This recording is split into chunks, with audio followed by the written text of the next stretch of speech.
خالد زكي متزوج سيدة من خارج الوسط الفني، ولديه منها بنت وولد، دائما بعيدا عن اللقاءات التلفزيونية والأضواء، ولا يعرف الكثيرون عن عائلته معلومات.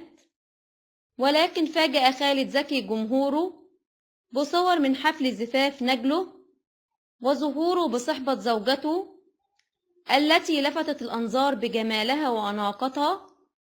وظهرت زوجة خالد زكي مرتدية فستان سواريه من اللون البرتقالي بخطوط حمراء، وشعرها باللون الأصفر، ومكياجها الملفت للنظر.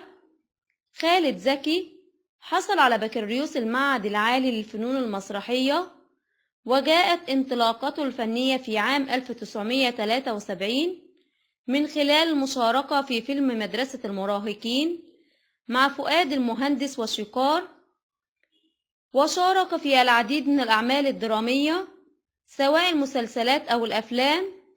ومن الأفلام التي شارك بالتمثيل فيها طباخ الريس، فتح عينك، الشياطين، العودة، وعايشين.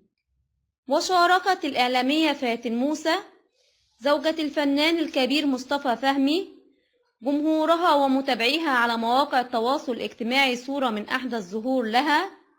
ظهرت فاتن موسى في الصورة التي نشرتها عبر حسابها على تطبيق تبادل الصور والفيديوهات القصيرة انستجرام برفقة زوجها الفنان مصطفى فهمي. وبدت فاتن موسى في الصورة بإطلالة جذابة، حيث ارتدت فستان قصير، من معرضها لموجة حادة من الانتقادات بسبب إطلالتها الجريئة.